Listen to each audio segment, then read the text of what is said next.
everyone, I am Suvaroop Saha and welcome back to CLATapult. Today, we'll be talking about the ongoing Israel-Palestine conflict and we'll delve a little bit into its background. In October 2023, there was an unprecedented attack by Hamas, which is an armed group of Palestine. They undertook attacks on Israeli forces and Israel launched a counterattack in the form of a bombing campaign on the Gaza Strip, resulting in the deaths of over tens of thousands of innocent Palestinians. This present conflict dates back to late 19th century, which saw the birth of Zionism. Zionism is an ideological belief that Jewish people, especially in Central and Eastern Europe, are promised their national home or national land in the land of Palestine. In furtherance of this Zionist movement and after the fall of the Ottoman Empire in the First World War, the British had then taken control of the Palestinian territory.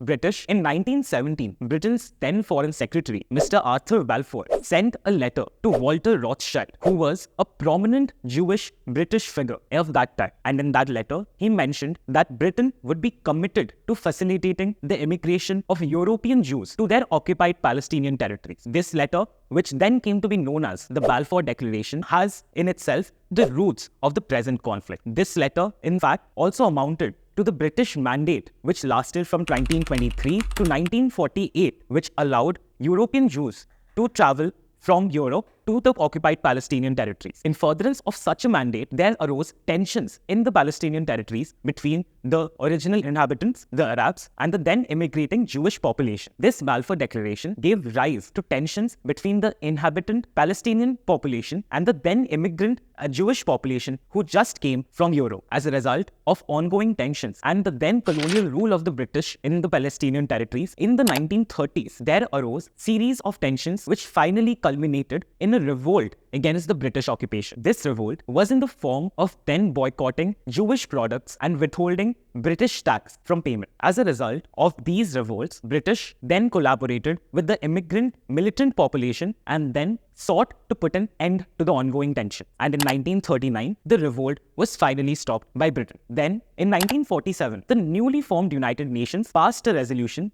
number 181, which laid down the framework for the partition of the then Palestinian territories, and it granted 55% of the territory to the Jewish population. This in turn enraged the Palestinian natives and they sought to decline this resolution. Furthermore, in 1948, even before the British mandate came to an end, the Zionist militant population undertook an armed occupation of Palestinian territories. This, in turn, led them to occupy more than 78% of the original Palestinian territory. And finally, Israel was born as a new state in 1948, 15th May. And from the very next day, the first Arab-Israeli war started between Israel on one side and Egypt, Syria, Lebanon, and Jordan on the other. This war ended with Israel taking control of the majority of Palestinian territory. However, even after the war, Egypt retained some control over Gaza Strip, while Jordan retained some control over the West Bank. Then, post the Arab-Israeli war, the Palestinians were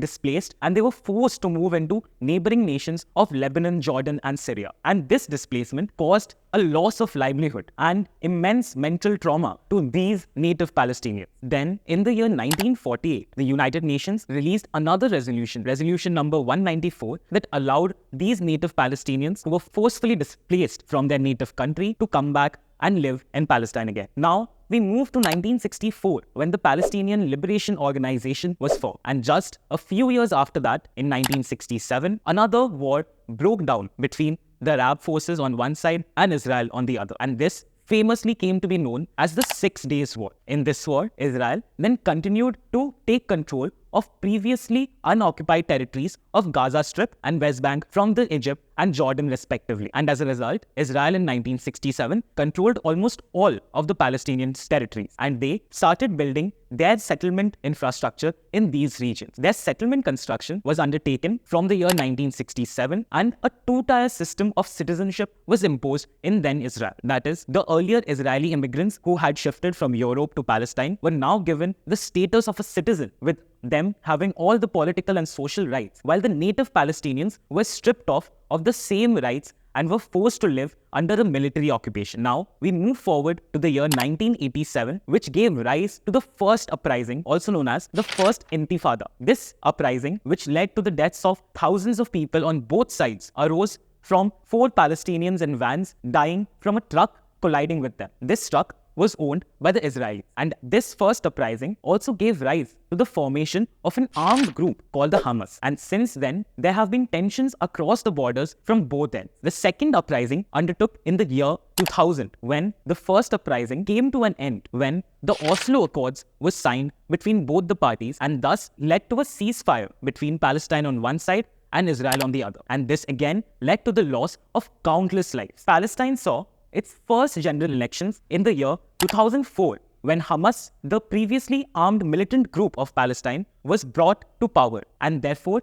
this led to an internal civil war between a political party of Palestine known as the Fatah and the party in power, the Hamas. This civil war broke Palestinian territories into two parts, where Fatah was in control of the West Bank and Hamas were in control of the Gaza Strip. The Hamas expelled Fatah from the Gaza Strip in 2007, and then Israel undertook a land, air, and naval blockade of the Gaza Strip, accusing Hamas of conducting terrorist activities. And since then, the Israeli military has had numerous military tensions with that of Hamas. The most notable one taking place in 2014, where Israel undertook the military operation that came to be called Operation Protective Edge, that undertook a series of bombing activities over the Gaza Strip, leading to the loss of lives of more than thousands of Palestinian natives. They even undertook these bombing raids on hospitals, killing thousands of innocent lives. The most recent attack happened in 2021 in a clash between the Hamas and the Israeli military. And then again in October 2023, we had the most recent Israel-Palestine conflict that is still ongoing at the present moment. Thank you.